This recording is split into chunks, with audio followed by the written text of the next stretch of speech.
Hello，大家好，我是吴伟。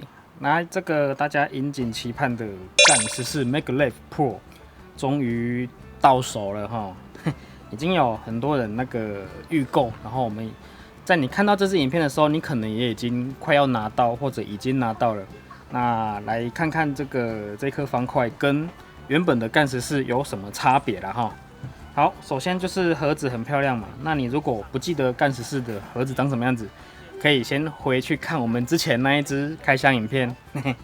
好，至少我这样看起来觉得颜色更加的抢眼，觉得蛮有魔性的啦。这种配色，蓝色然后黑色嘛，啊，一样是这个硬壳的盖子哈，当罩杯用的。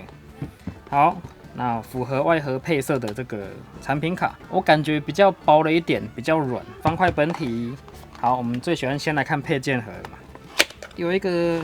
它的袋子哈，这个深蓝色，什么鸟？这很像盖章的那个，有没有？看一下哦，它是这样子的，按下去，按下去，然后有东西从下面跑上来。哇，哇，你设计这个东西会不会太搞刚了一点呢、啊？这个调整器看起来蛮厉害的哦，不止这个，还有这个很容易理解，因为这个以前有看过嘛，就是用来调整里面轴距弹力什么之类的，有没有？调整器，然后两边都还有一个6角的孔这样子。好，解法，然后调整说明书哈。老实讲，调整说明书已经快要比一般解法还要多内容了。来，我们很快的 view 一下，这个，来干13到干14，其实最大的升级就是在于它多了一个可以调整的参数。那我不知道它14 Pro 是不是基于14的基础，然后再多了不知道多了什么东西调整。哦 ，Oh my god， 它不是调整用的这只是开盖子的工具它为了开盖子，它设计了一个看起来非常复杂的工具，果然是干员本色哈。所以它也不是调整，它就只是把盖子打开用的，那就是表示它把盖子做得很难开，所以才需要另外设计一个工具。这不用啊，因为14就只是这样子开就好了，它很好开啊。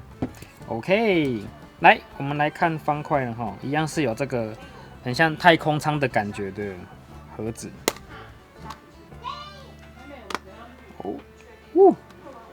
好，按下去才可以开哈，按下去才可以开哈。这边 logo 压下去就会自动开了。好，来，它的配件，好，一样是有 SIM 卡针，然后8支6角柱哦，三角这边是三角形的，三角柱的角磁柱啦，三角形角磁柱啦。好，所以是可以，一样是可以换角磁哦，就是调整轴磁强弱的那个东西。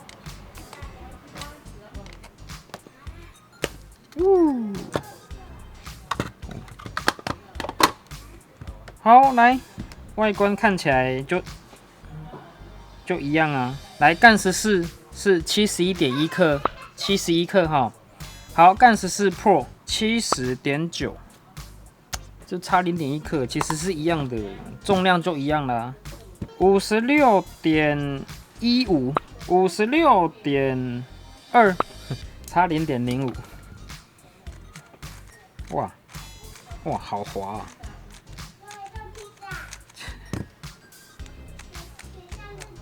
这颗干14已经不准了，因为一开始太滑，我已经加了各种不同的油。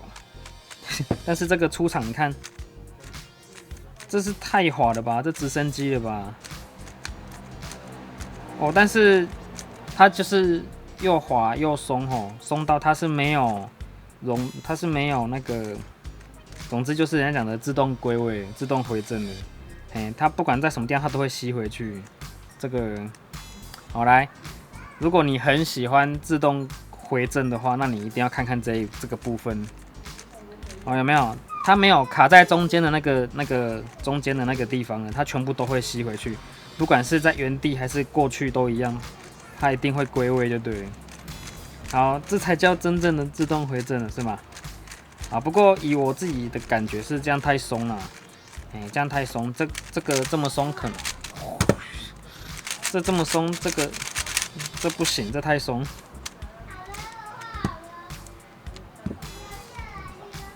好，这个不意外的也是有 UV 哈，它没有特别强调它是 UV， 但是然后盒子上没有特别强调它是 UV 哦，但是它就已经是出厂那件就是 UV 了，这太松了啦。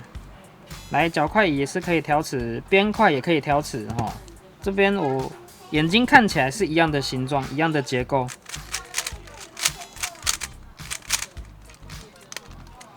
好，我来看一下结构的比较哈，看起来也是一样的呢。看起来是一样的，看起来是一样的，所以可以混搭嘛。好，我这样子混搭其实没有干涉到，没有撞到哦，所以它的结构好，它在中心块的这个地方盖子的扣法不一样，有没有？盖子的扣法不一样，来这个地方是这样，有没有？好，然后这个地方哦打不开了。好，他会用这个小道具伸到里面，然后压下去。我的天哪，为什么一定要设计的这么？这也太高科技了吧！好，盖子这个有没有？该不会你整个升级就是这个盖子吧？这盖子升级的非常的有感，完全是不一样的形状了。好，来我们来看中心的转动调整盘哈，看得出来有不一样哦。这个是14 Pro 的，14 Pro 它的盘子比较小。好，然后14它的盘子感觉大了一点。好，那一样是底下这个调整弹力的哈，然后上面是调整轴距的。轴距一样是有1、2、3、4、5、6，1、2、3、4、5、6档。好，轴距的档位一样，弹力的话，我这边看它的齿轮的齿数也是一样的。但是出厂我记得14一开始没这么松啊，14超松的呢，有没有松成这样？你看，其实这么松，有些人可能不会爱用，我相信新手是很喜欢的，因为它松归松，它有完全归位的这个效果在这样子。那我原本这颗14就没有，因为磨合又有润滑过了啦。这个我觉得这个是润滑只会让它变黏，因为它出厂真的好滑哦。它是有润滑油的，可是它的油感觉也是很滑，基本看起来内部结构没有什么差别啦，就是盖子的固定方式很不一样。所以这个设计是为什么哈？我在用14的时候，我也不会觉得盖子容易掉啊。那你这个结构为了这个盖子设计了这么大费周章做这个东西的目的用意在哪里啊？不太好吧？这个果然是我们只能当小厂商，我们摸不清楚这种大厂商他们的思维。但是真的太滑了啦！你看哦，它真的是很滑，它弹力也很软，它的轴距明明就拉不开，就这样子而已。好，出厂轴距是定在3哈，那个都一样。它轴距是定在中间档位，但是你看拉的不是很开嘛，这个还拉得更开了一点，有没有？这个我有调整过的，我有把轴距拉大了。这个太松了啦，太松了啦！如果你对于调整没有什么概念的话，可以去看一下我们之前有拍过一部短片，教你如何找到干14最好转的调整法。很多人表示说，照着我们那样子调整，其实手感变得非常好。我觉得有可能是它真的是弹力太软了，我就觉得应该可以弹力再强一点。反正不要这么松滑，甚至松垮这样子。盖子本身不炫炮，是这个开盖工具太炫炮了。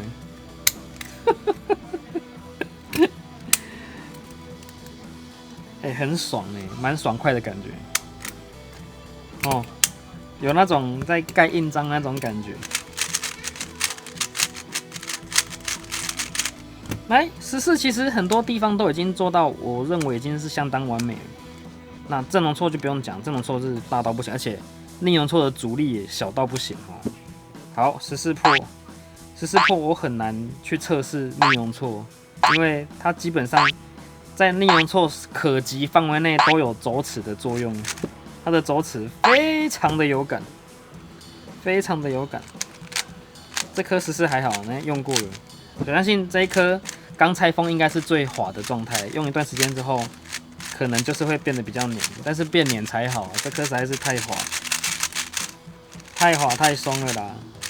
你看，太滑了，好吧，喜欢滑的松滑方块的玩家们有福了，干14 Pro 出场非常滑哈，好，而且我怎么样暴力乱转，它都不会有卡死的情况。其实走齿这么强，你逆容错可以不用那么大，因为用不到啊。好，以前我们都会说方块，现在的方块都性能过剩嘛。我觉得这个干14 Pro 完全完美的演绎了这一句话。什么叫性能过剩？就是以我这样子转下来的感觉，其实真的，反而我调紧然后加粘油的干14，我自己觉得手感还更好一点。好，为了平衡报道，我决定把这个调整都照我这一颗干14的调整方式哈，也就是把所有的数据都调到最大，轴距调到最大，弹力也调到最大，然后边块的磁力也调到最强。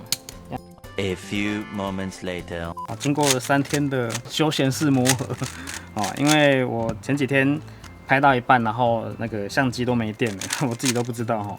好，我把干14 Pro， 好，按照这个干14的设定的这个参数都调整好了哈，就是那个轴距拉大，然后弹力也调到最强，磁力调到最强。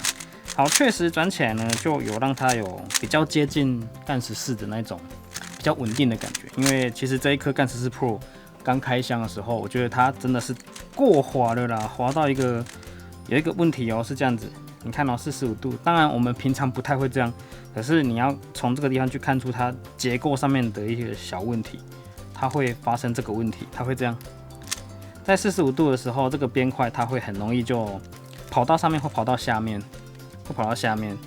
这个其实说实在就是心变太大了，这已经太垮了，所以我觉得，以刚出厂的状态，其实这不太适合拿来实战，因为稍微做几个动作大一点的公式，有没有？动作大一点公式，它就会很容易会直接喷边块给你看，这样子。好，这2颗不管从结构上面来看，还是磁力配置上面来看，其实基本上就是一模模一样样，就真的只有差在中心盖这边，嘿。但是那现在，所以磨合过后，我觉得手感还是有很大的差异。只剩下什么？就剩下你应该要做的最后一件事情，就是润滑。那有的时候润滑它不见得是让它更滑，而是让它增加一点粘性那像这一颗其实有一点点轴心油跟缓冲油的润滑之后，它现在就是既松滑又稳定的手感。但这一颗干14 Pro 就显然没有被训过，所以它现在就是只有松滑这个特性，基本上完全不具备任何稳定的形容词啊。所以只能说，我觉得干14 Pro 觉得来先润滑。好，因为我们的缓冲油呢，它是把你方块里面原本的润滑油、润滑剂给它中和掉然后释放一些静电这样子，然后增加它们整体的粘性。它不是单纯把它粘住而已。所以如果你方块里面本来就有其他的油的话，那这个时候真粘油会发挥更强大的效益这样子。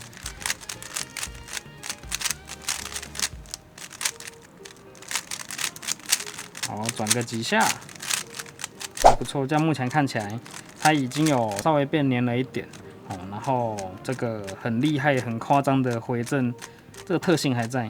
那我们来看，已经充分润滑磨合过的干14，会不会有这样子的感觉？其实是没有，因为你看不到它这么松滑，然后又可以拉回来的那种效果。但是你实际在转的时候，你可以感受到它的稳定性其实是在的。缓冲油其实我自己都不敢加太多啦，不过像这种时候缓冲油就适合像这样子特别松滑的方块。来，我们直接从画面上面来看哦。其实我波动的力道跟刚刚差不多，但是如果刚刚没有润滑，各位可以看到它其实是很容易变成直升机转法，那现在就不会了，而且它同时带有这个鬼子回正的特性哦，还不错了。好，差不多了哈。这个经过调整，然后还有最重要的润滑的工作，然后我在这个转个几下哈，大概过了半个小时，因为不敢太早下结论了。好，那这两颗应该现在基本上就是站在同样的基准点来做比较了哈。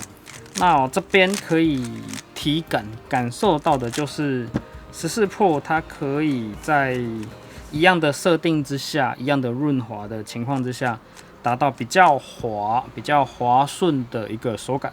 好，那干14它就是像我刚刚讲的比较稳定啊，它确实转起来是蛮稳定的。在这样子的设定底下，当然你想要很松滑，就是把那些弹力的调软一点也 OK 啊。好，但是我是说这两颗如果真的要比较的话，在干14 Pro 这边，它可以达到一个，你看，就刚刚讲的那个回正的那个现象，它是比较明显。那这个的话就因为它感觉它就是转起来的动摩擦力稍微大了一点哈。其实基本上我觉得差别真的是没有很大啦，你听听看声音好了。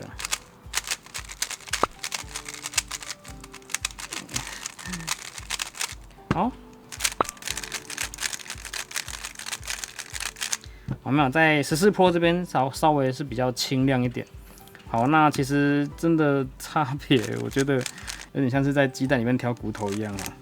好，那最重要的问题来了哈，如果说你是已经有了干14的玩家，那你一定会很纳闷，要不要再来追这一个稍微再更滑顺一点的版本？我自己是觉得其实真的没有必要，因为这个其实也不便宜啦。那当然，如果你是那种追求非常极致的一点点差异，你都觉得想要去体会的，那我觉得也 OK 啦。不然一般情况下，如果你已经有干14，我会觉得你其实可以不用急着买干14 Pro， 或许你可以等干15，或者有干14的后续的型号出现，我们也不知道啊。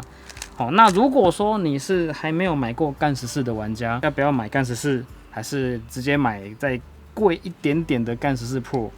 我自己是建议说，你衡量一下预算考量。那这两颗其实各方各面都非常像啦。那除非说你觉得那一个开瓶器很炫炮，你很想要，那你就直接攻顶到干14 Pro 也 OK 哈。好，如果这样的话，其实你从预算方面去考量，可能差不多啦，因为这两颗的结构形状，我觉得基本上也是一样的。我边块可以互换，脚块可以互换，都不会撞到。就是差别一点点的这个滑顺程度，来看一下，这样子，好没有？这边它就会粘住了。